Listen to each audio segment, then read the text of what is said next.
Hello and welcome to the Sound Lab podcast interviews unedited. On today's show, interviews with Billy Idol and Russell Watson and Helen Jane Long. We also have interviews from Hannah Rose Platt and Mark Springer. Plus, we throw back in time to Reading Festival 2017, where we had a little chat with Sigrid. So let's crack on, shall we, and play you our first interview from Billy Idol. Now, Dream Into It is a fun and upbeat album. It even has a song called Too Much Fun. Are you still having fun writing, recording, touring? You bet I am. I'm having a fantastic time. This is going to be a bumper year. It's going to be incredible. The album's really good, if you ask me. I think it's 9 really strong songs. And yeah, we had a hell of a good time writing, recording, and we're going on the road any minute. And I know I'm going to have a whale of a time. Let's do it! Nice. And you are heading back out on the road this year, including a couple of UK shows in June. What can you tell us about the tour? Do you have kind of the same buzz for performing like after all this time? I'm heading back out on the road this year, including 2 UK shows, one at Wembley and at Milton Keynes. I'm looking forward to that. It's the 2 shows in England, and we're playing across Europe and also in America, of course. And yeah, do I still get the same buzz performing? You bet I do, because I've got a killer band. Steve Stevens my guitar player, is getting better than ever. It's still a lot of fun playing. It's still a gigantic buzz. I can't tell you. I mean, in fact, come and see me and you'll see how killer it is. Okay, cool. So talk to us about the guests you have performing on this album and what they brought to the writing and the recording process, and what are your relationships like with these artists? Well, I've got some special guests on my Dream Into It album, which is coming out. And I did 3 duets. One's with Joan Jett on a song called Wild Side. I've known Joan since 1978 after I met her in Los Angeles after a Germs and Dead Kennedys concert at the Whiskey A Go-Go. And we hung out, and I've known her ever since then. We've done shows together. We were going to do a tour together. But she's fantastic on Wild Side. She's really great, and she sort of just brought an element to it that we were looking for. 77 has got Avril Lavigne on it, and she was fantastic. It wasn't bad. The song wasn't bad with me doing it, but it got 3 times better with Avril on it. She's really great. I've always admired her, and she really brought this sort of energy and dynamism to the song that, I couldn't have done that, you know. And then also we have the song John Wayne on the album Dream Into It, and it's with Alison Mosshart from The Kills, and she just has this particularly fantastic voice that is so killer. We did a show in front of the Hoover Dam last year where we got Alison to come and sing John Wayne, the song, with me, and it was so good that we decided let's do a real version of it for this Dream Into It album, and she's just fantastic. She's got an incredible voice. Incredible presence.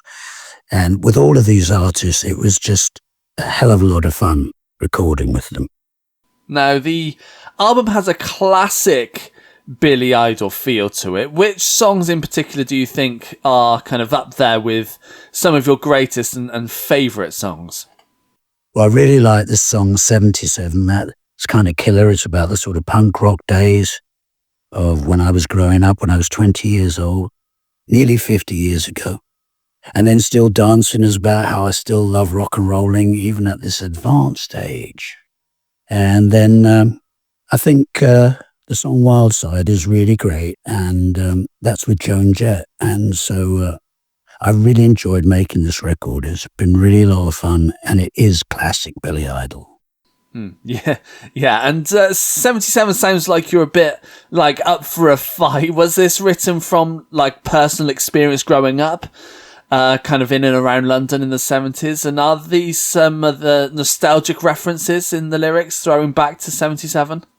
It is written from personal experience about growing up in that period around 1976, 77 and in London, when I was sort of squatting in sort of places and walking around London with just a plastic bag with my clothes in it and sort of living it. The whole of England was in a depression, and with the unions were fighting whatever government was in power, and people were just incredibly polarized. And what was going on was kind of devolved down onto the youth movements of the time and the punks, which were very inclusive of the oddballs of society, were fighting the sort of more reactionary people like the skinheads and the teddy boys, who skinheads were like super right wing and it was really fascist and hated the fact we were sort of inclusive of the sort of immigrants and stuff who'd come to England, because we love reggae, we loved a lot of the music that had come with the immigrants. So there would be this fight on a Saturday down the King's Road. We would meet, the punks and Teds and skinheads would meet and have a fight, and the police would be in the middle of it all somehow. So that's what the song's kind of about. It's also kind of about a girlfriend I had when we both dressed in black with like two vampires. And we need to touch on the fact that you've recently been nominated for the Rock and Roll Hall of Fame for 2025. A high honour, I must admit. What does this mean for you, and are you looking forward to the ceremony? A high honour indeed. I mean, if I even think about the original rockers who are in the Rock and Roll Hall of Fame, you know, Little Richard, Buddy Holly, Bo Diddley, Chuck Berry, even if you think about being in something with those guys, it's pretty incredible, let alone everybody else. I had a great time at the Ozzy's solo induction last year, October 24. It was a great night. Actually, the vibe in the arena is a lot better than you get from television. I don't know. I really enjoyed it. It was a fantastic night. I was hanging out with, Jelly Roll and Wolfgang Van Halen and then seeing some of the people I've known for years, like Roger Daltrey, and then hanging out with Dua Lipa, and it was a fantastic night. Steve Stevens, my guitar player, is going to be inducted with me if we get in, so I'm kind of looking forward to it. And I hope you enjoyed the interview there with Billy Idol. Now, we are all over social media, so come and find us at The Sound Lab Yes on all the socials, and you can also check out the website, thesoundlabuk.co.uk. Now, while you go and follow us on all of those, we're going to play you our next interview from Russell Watson and Helen Jane Long. They've teamed up together to record a brand new record, and we had a little chat with them to talk all about it. So, Russell Watson and Helen Jane Long, how are you? Very good, Jim. Yes, very good this morning. Thank you. Good. Great to hear. So, we will be playing a new single of yours called Unremember after this interview. Why don't one of you tell us a bit about the single? Helen? Oh, good to be. So yes, the single's called Unremember, and just a bit of background before I speak about that. The whole album has been written specifically for Russell's voice. I think it's the first time Russell's had an album written specifically for the way he sings. So Unremember is one of the songs where we got chatting about life, got chatting about all the things that, Russell's been up to, the things I've been up to. And Unremember really is just that sort of nostalgic, lighthearted reflection on past and present, really, things have happened in your life, good things, bad things, devastating things. And perhaps years later, you look back on that and you can reflect that now it's not as bad as you remembered it at the time. Nice. It's kind of a way of being able to, laugh at yourself and see humor in these things. Yeah, absolutely. And as mentioned, that's off your new record. Together, you guys are releasing Shine. What can we expect to hear on the record for those who've not had a chance to listen yet? I'll probably describe it as uplifting pop. That's the sort of feel the song and the album is. I first heard Russell's iconic voice in 2001. I was watching Star Trek Enterprise and the theme tune came on, and I waited to hear the credits to see and read who it was, and Russell's name was on the credits. So that was one of those stopping moments where I've heard a voice and thought, who is that?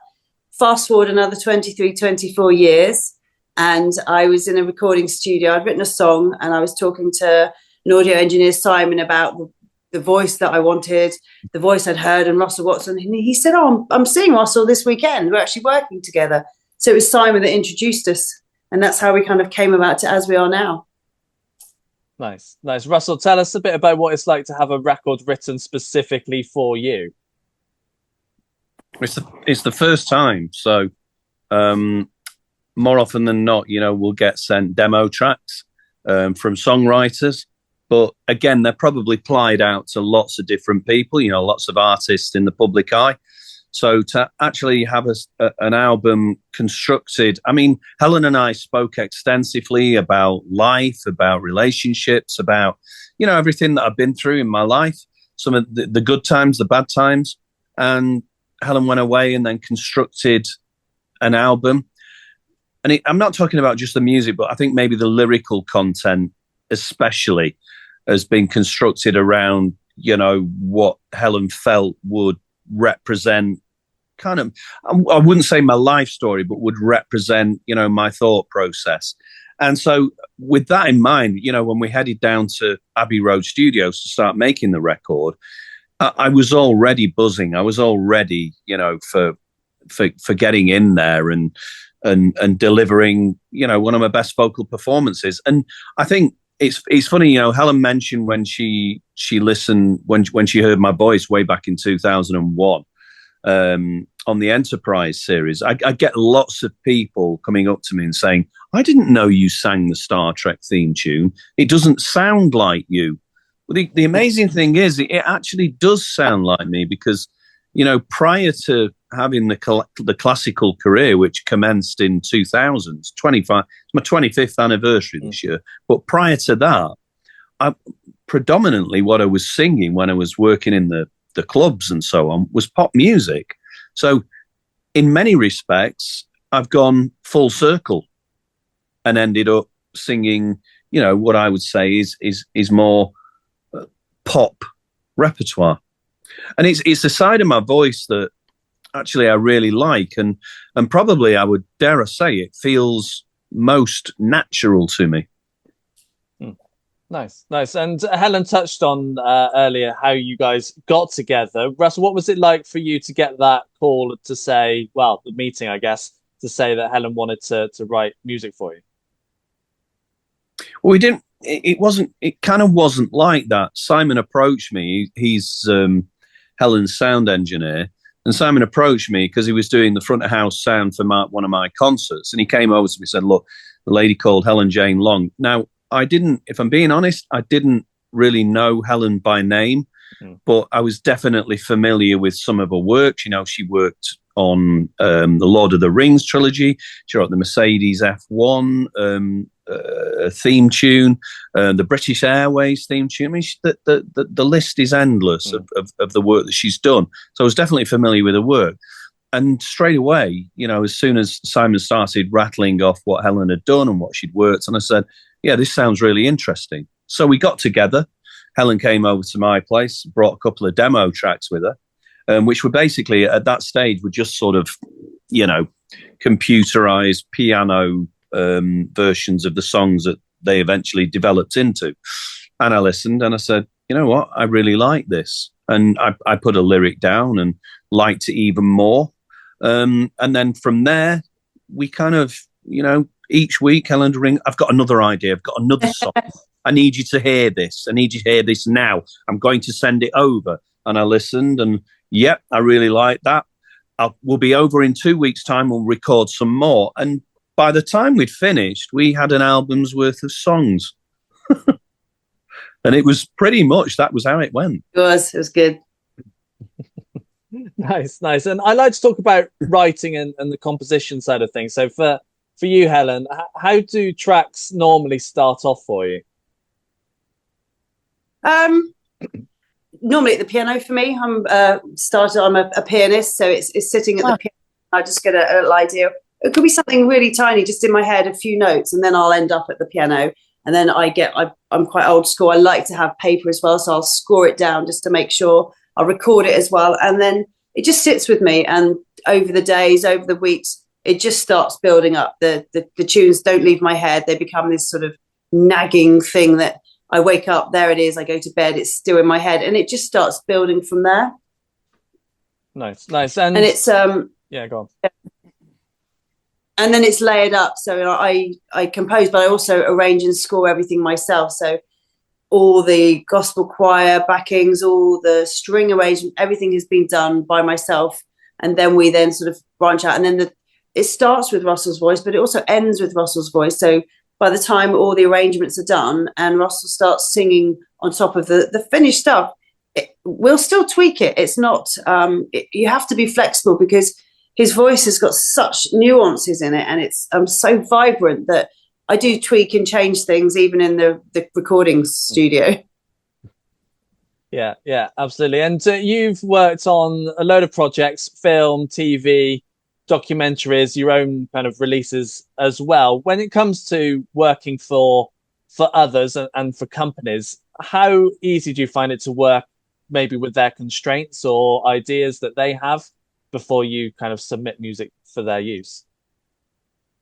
It's pretty easy actually, because people are mostly really respectful, that they don't come to you and say, I want you to play or write something in that style, or else they wouldn't be coming to me. That's something I've been quite passionate about from the start, is if they're coming and they want to commission, it's because they want the style I write in. They don't, you could go to anybody to do anything. So that bit is quite easy. And then you have to be sensitive to what they want, and they might not necessarily be able to express it in a musical way, but it doesn't matter if they can sort of point stuff out or just get their point across in any way. So yeah, it doesn't feel like a constraint because it's writing music, so I love it. It's never a chore and it's never difficult. There might be moments where I'm frustrated more with myself than anything else, where I know what I'm trying to do, but I can't quite get there. So sometimes that's the hardest part, is me dealing with me rather than other people. Yeah, no, absolutely. And Russell, it's the first time you've been on an album in, I think, about 9 years that Aled Jones not been alongside you. What's it like not working with him for once? Yeah, it's strange because I was starting to feel like he was attached to my hip.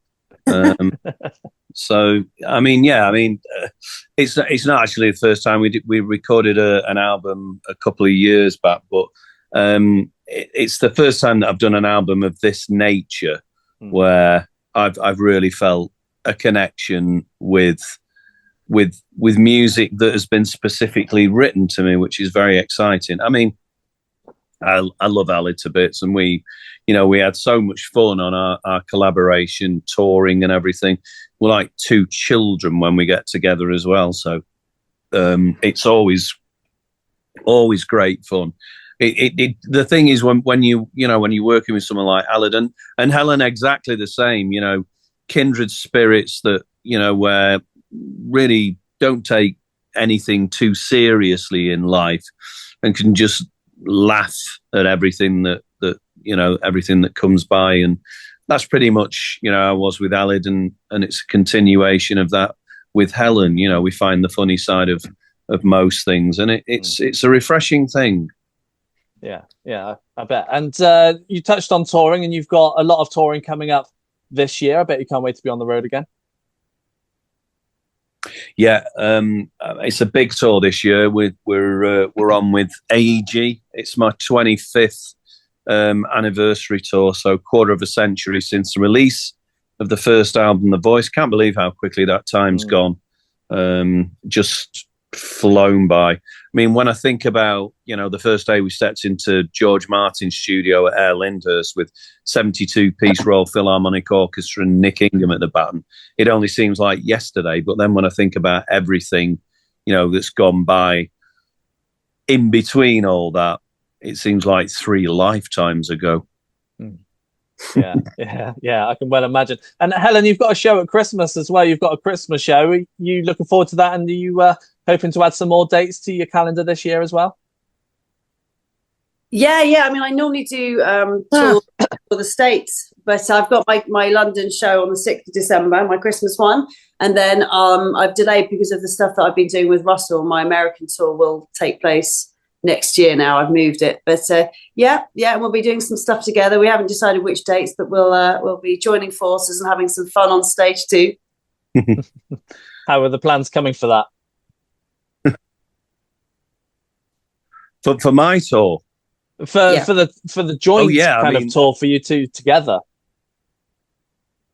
I mean, I started singing already. I've been practicing because I feel that I could probably do quite a good job on stage. Russell's heard my voice. I think it's look at that face.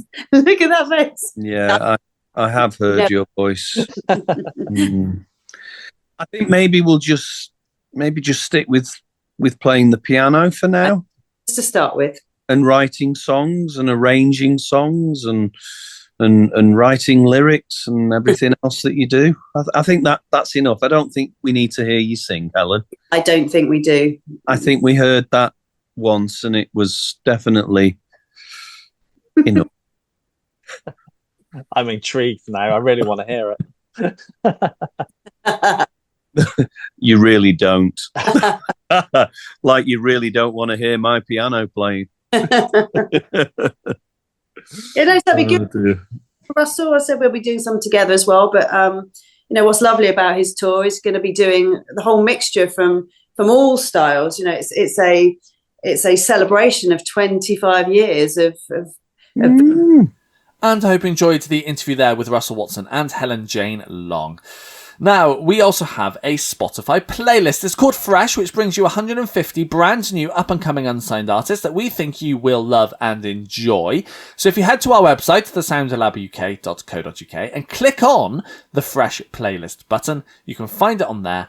Go and give it a save. Why not? Now, while you go and do that, we're going to play you our next interview from Hannah Rose Platt. She's got a new album out and on the way, and we had a little chat with her all about it. So Hannah Rose Platt, how are you?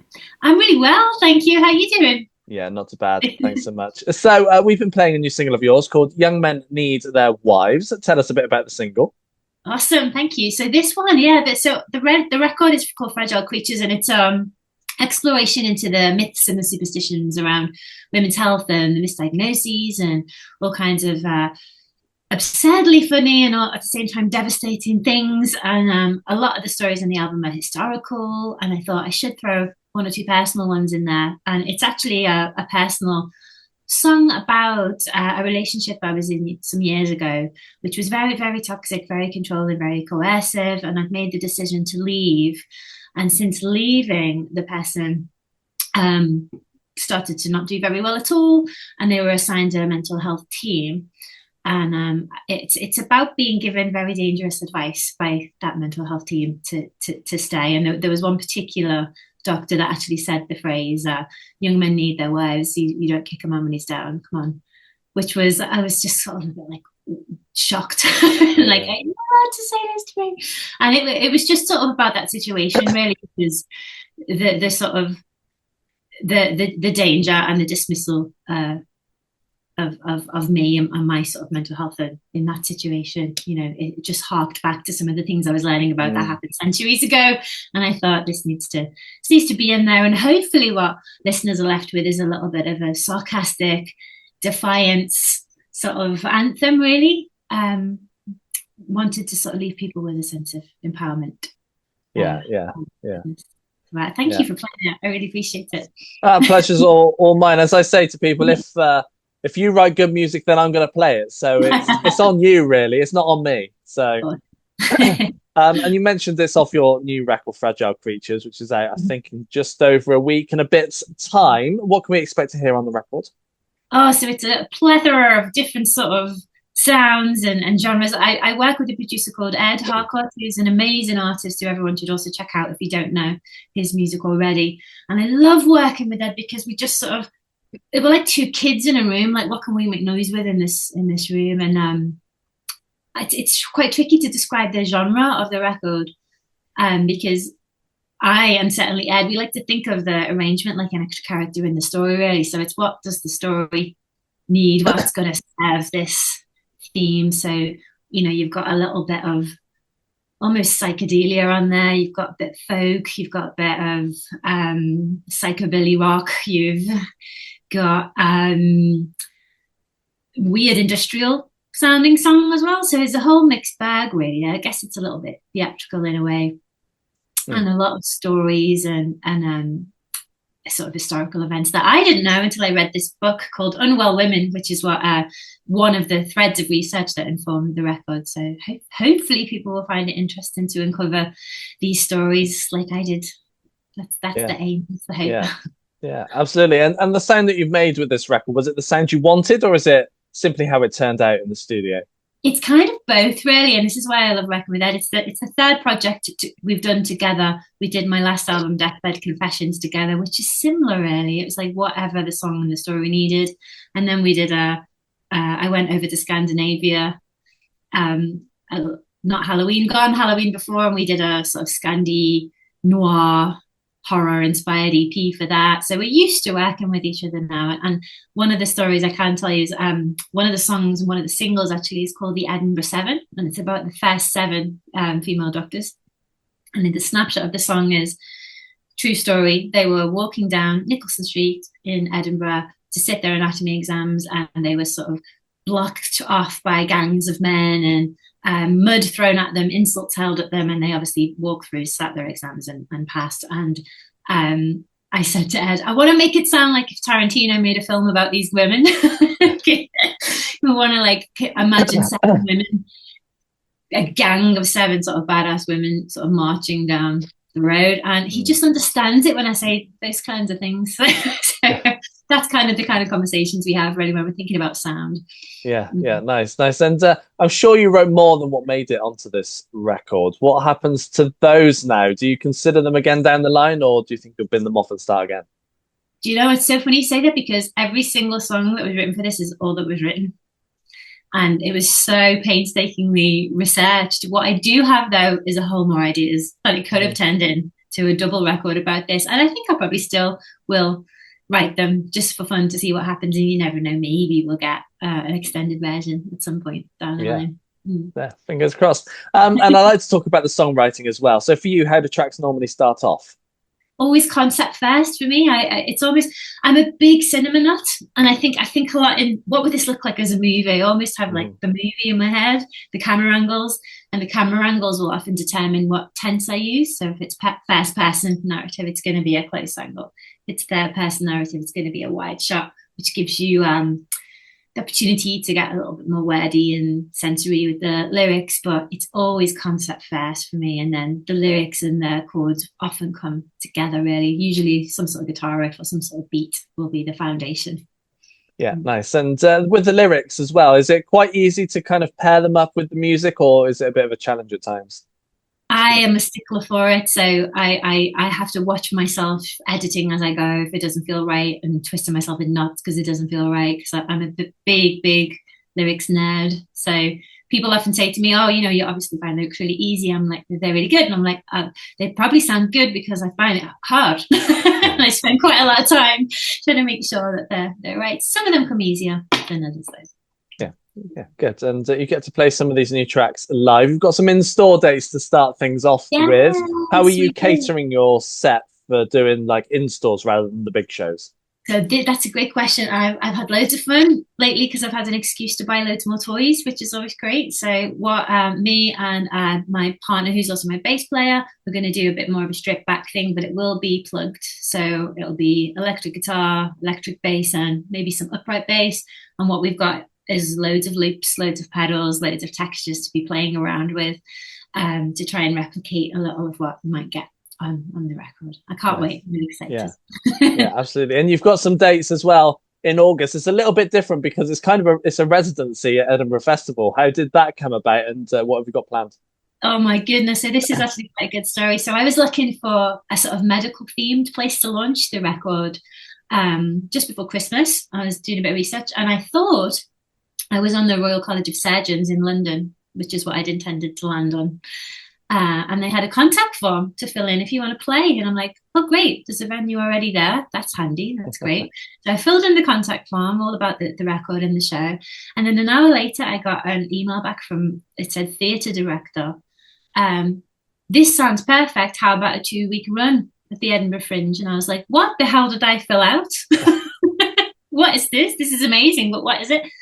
And I'd accidentally been on the Royal College of Surgeons in Edinburgh, which is now a theatre, and it just so happens to be the place where the Edinburgh Seven sat their exams. It's now a theatre. So we're going to get to sing that song about those women in the space where they sat their exams a couple hundred years ago, and it's serendipitous. I wouldn't have been able to plan that at all. If I'd have tried, I wouldn't have had it.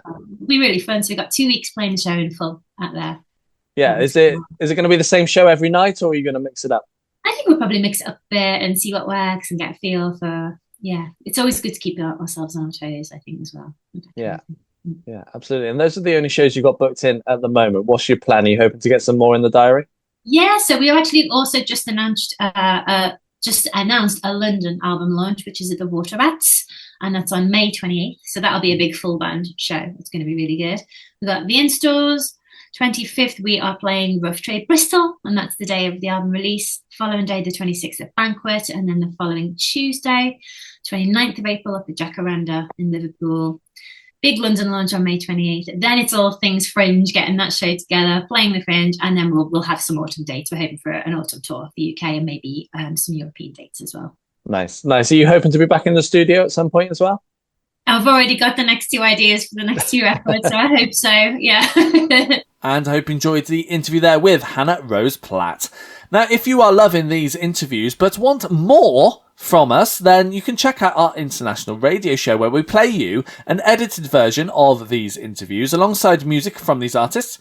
Loads more music and a live session too. If you head to our website, thesoundlabuk.co.uk, click on International Radio Show, you can find all our shows on there. So go and check that out.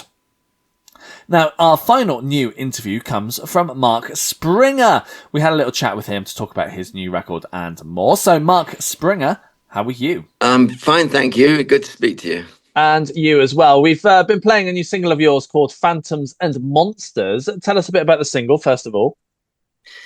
Well, it's difficult to say exactly because obviously it's a part of a 6-song cycle. Mm-hmm. I said that and I got it right. A 6-song cycle that Neil has, and Neil is doing the lyrics and the vocals on all 6 of the tracks, which basically is the first half of a vinyl album, since it's coming out on a double vinyl, the whole thing. And Phantoms and Monsters, we just decided to kick it off with that because in a way it's kind of expressing the ideas that are in these etchings by a Spanish painter called Francisco Goya, who we're talking over 200 years ago, but he was an interesting artist who, just by accident, Neil really loves and I love. And Neil wrote the lyrics, inspired to some extent by looking at those etchings. He did a series of etchings called Los Caprichos, or the Caprices, which is the same in English. And they're sort of allegorical, sort of dark images based around the politics of his time, which, in some ways was about sort of corrupt politicians, the poverty. So you've got this famous etching called "The Sleep of Reason Produces Monsters," which is I think supposedly Goya slumped on his desk, having kind of hallucinatory dreams about some of the sort of darker aspects of the society as it was then. And so I think what Neil, to some degree, and what I've to some degree done, especially Neil, obviously in the lyrics, is that he's written about the phantoms and monsters that exist not only then, but also he's given a kind of contemporary, feel, a sort of popular feel in the sense of talking about what's going on now. And some of the phantoms and monsters that are existing in our current culture, without mentioning specifically any names, there's quite a few. And it's kind of interesting. Too many to list. Yeah, there's too many all day. Exactly. But also how how it wasn't a lot different in Spain, 250 years ago. There was this bunch of corrupt people and all sorts of stuff happening. So in a way, that's what it's about. So it's about the phantoms and monsters of our culture. And yeah. Nice. And so we thought that makes a good first single, Yeah, most definitely. And you touched on Neil. This is Neil Tennant of Pet Shop Boys. How did you two come together to do this?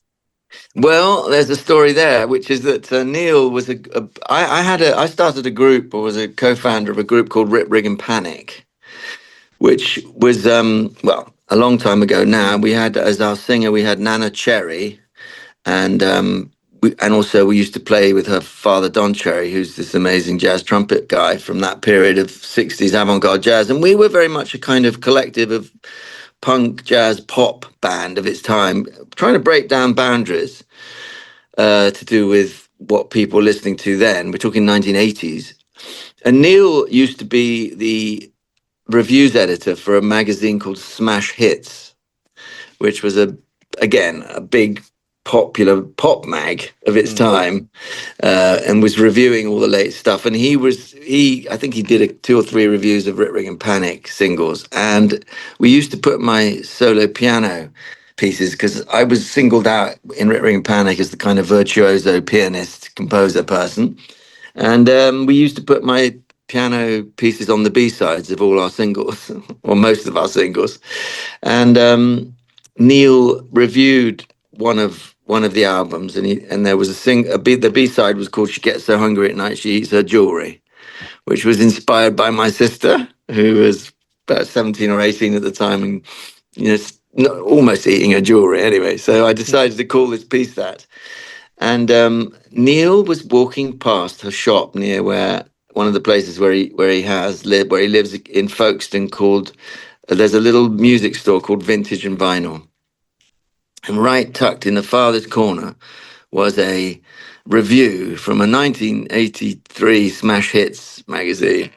And sort of half hidden but half visible was him saying how much he liked the B-side, which was this Mark Springer solo piano piece. And he thought to himself, I wonder what Mark Springer's up to, because I've always really liked his piano playing. And I think he liked Rit Ring Panic, but he particularly singled me out.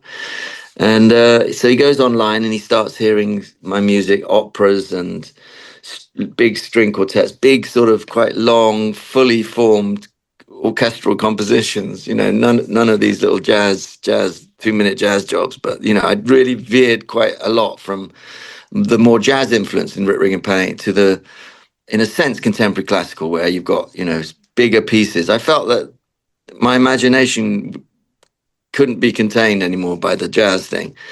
It was too limiting for me. And so I start getting into all this stuff, and Neil starts listening, and he goes, I really like what Mark's doing. So he goes on, and then that brought us to sort of a point where he's ordering some of my string quartets from a new album with this amazing Brussels group called the Tanner Quartet, who recently had a big hit with Philip Glass's series of string quartets. So big cheese. Philip Glass loves them, which is no bad thing. And he buys some of these albums, and through that I see that he buys 3 of the same album. I mean, it's quite funny, really. He buys 3 of the same album, and actually only wanted to buy 1 originally. And PayPal wouldn't give him the other 2 back. So he, off the Exit label, which is the label I've been recently releasing my work, he buys. They have to send him 3 albums instead of 1. And by him getting the 3 instead of the 1, I think to myself, is this the Neil? This must be the pop musician, the singer Neil Tennant, because nobody else would buy 3 albums. I mean, if it had just been a Neil Tennant with buying 1 album, I never would have said anything. So anyway, I wrote back and I said, are you the singer Neil Tennant? And he went, yes. And I said, and he said, why? And I said, well, because about 2 or 3 years previously, I'd imagined your voice in a completely acoustic setting with a string quartet. And I just, because he has this kind of intense sort of piercing almost type of quality, it really cuts through. And I just thought, what about if he was to be put with something non-electronic at all, just completely natural? And he said, that sounds really interesting. Why don't you send me something? So the director of the Exit label, and I'd written this piece based around these Goya etchings about 3 or 4 years before, which I put away along with a ton of other stuff because of COVID. COVID had come along, and so I thought, right, that's it, finish that. So that was just put away. And then Sarah Guillory, who's the co-director of Exit, she said, why don't you send him the quartet based around the Goya etchings? Because I think he'd really, inspired by the Goya etchings, would really, really love it. And I was like, do you think so? Because I hadn't really thought about this piece at all, So anyway, so I send him the string quartet, and he absolutely loved it. So Sarah was right. And so he started to send me lyrics and go into Pet Shop Studio and start recording vocals and stuff. And so within a few weeks, he'd written 6 songs based around the string quartets and amazing lyrics, of which Phantoms and Monsters is the first one. So that's a long answer to your question. But yeah. So it's amazing. It's a series. It started out by him seeing that review in Vintage and Vinyl in Folkestone, you know. Nice. What a great story, and how your paths have kind of crossed over all these years. I know. Yeah, exactly. It's strange, isn't it? Yeah. No, absolutely. And I'd like to talk about songwriting and composing. So tell us, for you, how do tracks normally start off? That's a good question. Well, I tend to, in a sense, I am a composer, but I'm a pianist. You know, the piano is the kind of bedrock of my musical activity, and it's where I go to. I'm either playing other people's music, or I'm playing my own music, and every idea that I try out on the piano first. I love writing for orchestra, and I love writing for strings, and I love, I really enjoy the process of imagining different parts for different instruments. I think I'm kind of naturally a composer as well as a pianist, but I think everything I used to, just as an example, I used to write things down in pencil when I was composing. I do everything by hand. I don't use any keyboards or computers or anything. So I sit at the piano, which is here right now. And I just work from the piano, and now, as I've developed my compositional ideas, and I'm much better at putting them down without corrections, I now put my music down in pen because I know by the time it gets onto the page, it's not going to have to be rubbed out anymore. So I've gone from my big thing is going from rubbing out ideas to no longer having to rub out ideas. I still cross them out occasionally. So it's just, I try everything out on the piano. So everything comes from the piano initially, and then it gets developed as a bigger orchestral or string quartet or quintet, whatever it is. Mm-hmm. Nice. And are you planning on doing some shows?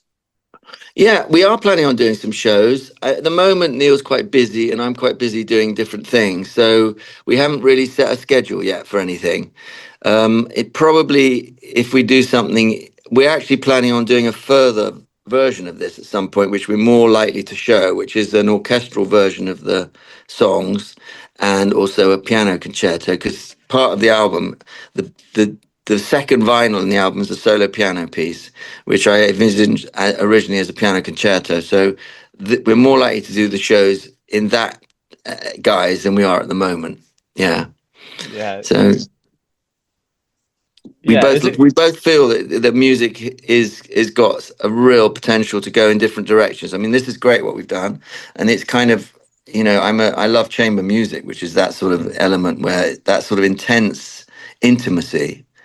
I love that. But at the same time, I also think the music that we've got on this album also has the potential to grow into something, more expansive as well. Yeah, and are you thinking about future releases as well? Like after this double vinyl, do you think there's going to be the potential for more? Yeah, I think if we get another one, it'll probably be the orchestral version, the big orchestra version. This is like the small orchestra, if you like. And there probably will be a big orchestral version with the piano, with a piano concerto on it, because the solo piano piece, it's interesting what I've done now in a sense, because I've written, all this music's been written in that sort of way that it can be taken from a smaller string quartet through to a bigger string orchestra. And the piano music also was written very much with the idea of adding it becoming a piano concerto. But what I like particularly about what we've done on this version, which is called Sleep of Reason, what I particularly like is the intensity of Neil's voice with the string quartet, and just how strong it sounds. And in a way, although an orchestral version will give it a different color, it is very powerful as it is now. But probably if we develop it, we're planning on developing it, because in a sense it's not a pop record, so it's got a life that could exist as a written piece of music for other people to play. It could go around colleges, university, music places, and other people. So it's got a kind of a different sort of life to a pop album. And I hope you enjoyed the interview there with Mark Springer. Now, this is the part of the show where we like to throw back in time to one of our early festival interviews, and we're going back to Reading Festival 2017 to chat to Sigrid. Yes, we had a little chat with her at Reading Festival in 2017. So, Sigrid, how are you? I'm good. How are you? I'm good, thank you very much. So you're here at Reading? Yes. How's your day been so far? It's been stressful and very fun. We came in from Norway this morning. I Yeah. woke up at like 6 and then went straight to the airport, fly here, and then we got on stage like half an hour after we Yeah. arrived. But it was so much fun. Good Lovely. set? Yeah. Yeah? It was good. The crowd was big. Yeah. It was really fun. Excellent. So, what's the plan for the rest of the day? Hoping to catch some bands, or? We have to leave, unfortunately, because Yeah. we're playing Leeds tomorrow. Yeah. So we're going back to the airport hotel. Yeah. And then we're You're going to doing catch some bands tomorrow? Hopefully. Hopefully. Yeah. I haven't checked the lineup yet, but I will. So hopefully with something. Excellent. So, once you finish Reading and Leeds, what's the plan next? I am going back home to Norway to have a day off, Yeah. and then we're gonna have more like pre-production with the band and just like perfectionize our live set. And then we have some festivals left, and then we're doing Scala show in Yeah. London again, 13th Nice. and 14th of September. Yeah. Yeah, it's very exciting. Brilliant. It'll be fun. So we've been playing a couple of tracks of yours recently. Thank you. Plot Twist, the latest one. Tell us a bit about what you've got going out at the moment. About Plot Twist or like Yeah. general? In general as well, yeah. Plot Twist is the last single, and by the way, thank you so much for That's playing okay. it. I appreciate it. But it's about finally getting over someone. Guess it's like a soft fuck you anthem. Yeah. But yeah, it's a feel good song, and I'm currently working a lot in the studio with more new material. Yes. So it's very exciting at the moment. Because we're looking at maybe one more release of a single before the end of the year. Maybe. Can't tell you. It's only what I've been told, so. Okay. And maybe we're looking at the album next year. Maybe. Maybe. I don't want to confirm or not confirm anything. But I heard there's lots of good things coming up for you. Oh. Is there anything that you can confirm? I can confirm. Yeah. That's tough. I know. I can confirm that I'm having a really good time. Good. Yeah. That's I think you can say that. That's one thing I can say, that everything is happening very fast, and Yeah. I'm just trying to enjoy everything because Yeah. it's amazing, and I'm very honored to get humbled to get this opportunity. Yeah. And I can confirm that I'm in the studio working on new material, and yes, there will be an album At some point. at some point. At yeah. some point. There will be. So, if people haven't heard of your music before, Yeah. how would you describe it to them? Ooh, it's definitely pop, but I would say it's a bit left-winged. It's quite a bit indie, I guess, but it's quite. I love big choruses, like power pop. Yeah. But I'm also really into more ballady stuff as well, and the more new stuff I've been working on is, I guess, somewhere in between, and I'm just trying to explore more in the pop genre Yeah. of what that can be, because pop is so big. Yeah, it is, yeah. Yeah. So, is there any potential tours coming around anytime soon? Maybe. Is this another one of those you can't confirm? I can't confirm. I'm really sorry. Are you potentially going to hit the UK, maybe? Well, I am going to Maybe. play Scala twice in September, Yeah. which is very exciting. Very excited for that. And I can't tell you more. So there might be something. I don't know. Maybe. Walking away, yeah. So, if people wanted to find out more about you or get hold of your recent releases, where can they go and do that? Spotify, I guess. Yeah. And Apple Music and my Instagram. I don't know, to find out more about me. Yeah. And I hope you enjoyed the interview there with Sigrid from Reading Festival 2017. And that's the end of the show for another week, I am afraid, but don't worry, we will be back next week with more interviews for you to enjoy. But if you can't wait until then, social media at The Sound Lab, yes, on all the socials. You can also check out the website at thesoundlabuk.co.uk. Now, that is it for us here on Interviews Unedited, so we will see you next week right here on the Sound Lab Interviews Unedited podcast. Goodbye.